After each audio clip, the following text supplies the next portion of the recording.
भगवान बुद्ध अक्सर अपने शिष्यों को शिक्षा प्रदान किया करते थे। एक दिन प्रातः काल बहुत से भिक्षुक उनका प्रवचन सुनने के लिए बैठे थे। बुद्ध समय पर सभा में पहुंचे, पर आज शिष्य उन्हें देखकर चकित थे, क्योंकि आज पहली बार वे अपने हाथ में कुछ लेकर आए थे। करीब आने पर शिष्यों ने देखा कि उनके हाथ में एक रस्सी थी। बुद्ध ने आसन ग्रहण किया और बिना किसी से कुछ कहे वे रस्सी में गांठें लगाने लगे। वहां उपस्थित सभी लोग ये देखकर सोचने लगे कि अब बुद्ध आगे क्या करेंगे। तभी बुद्ध ने सभी से एक प्रश्न किया, मैंने इस रस्सी में 3 गांठें लगा दी हैं। अब मैं आपसे ये जानना चाहता हूँ कि क्या ये वही रस्सी है जो गांठें लगाने से पूर्व थी? एक शिष्य ने उत्तर में कहा, गुरुजी, इसका उत्तर देना थोड़ा कठिन है। ये वास्तव में हमारे देखने के तरीके पर निर्भर है। एक दृष्टिकोण से देखें तो रस्सी वही है, इसमें कोई बदलाव नहीं आया है। दूसरी तरह से देखें तो अब इसमें 3 गांठें लगी हुई हैं जो पहले नहीं थीं। अतः इसे बदला हुआ कह सकते हैं।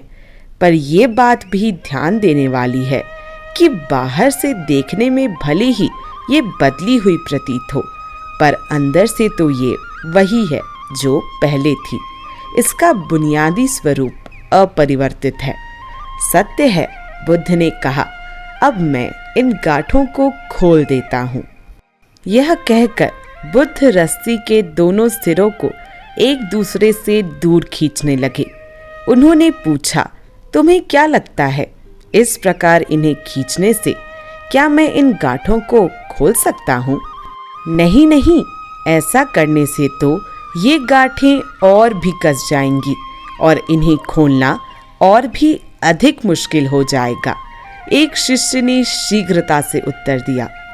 बुद्ध ने कहा, ठीक है, अब एक आखिरी प्रश्न, बताओ, इन गांठों को खोलने के लिए हमें क्या करना होगा?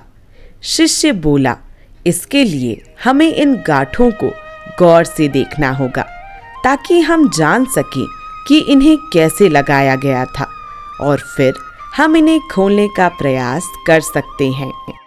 मैं यही तो सुनना चाहता था। मूल प्रश्न यही है कि जिस समस्या में तुम फंसे हो, वास्तव में उसका कारण क्या है? बिना कारण जाने निवारण असंभव है। मैं देखता हूँ कि अधिकतर लोग बिना कारण जाने ही निवारण करना चाहते हैं। कोई मुझसे ये नहीं पूछता कि मुझे क्रोध क्यों आता है। लोग पूछते हैं कि मैं अपने क्रोध का अंत कैसे करूं। कोई ये प्रश्न नहीं करता कि मेरे अंदर अहंकार का बीज कहाँ से आया। लोग पूछते हैं कि मैं अपना अहंकार कैसे खत्म करूं। प्रिय शिष्यों, जिस प्रकार रस्सी में गांठें लग जाने पर भी उसका बुनियादी स्वरूप नहीं बदलता, उसी प्रकार मनुष्य में भी कुछ विचार आ जाने से उसके अंदर से अच्छाई के बीज खत्म नहीं होते। जैसे हम रस्सी की गांठें खोल सकते हैं, वैसे ही हम मनुष्य की समस्याएं भी हल कर सकते हैं। इस बात को समझो कि जीवन है तो समस्याएं भी होंगी ही, और समस्याएं हैं तो समाधान भी अवश्य होगा। आवश्यकता है कि हम किसी भी समस्या के कारण को अच्छी तरह से जानें। निवारण स्वतः ही प्राप्त हो जाएगा। महात्मा बुद्ध ने अपनी बात पूरी की। तो दोस्तों, ये थी एक बेहतरीन कहानी। अब मिलते हैं अगली वीडियो में। तब तक के लिए राधे राधे। और ये वीडियो देखने के लिए आप सभी लोगों का बहुत बहुत धन्यवाद।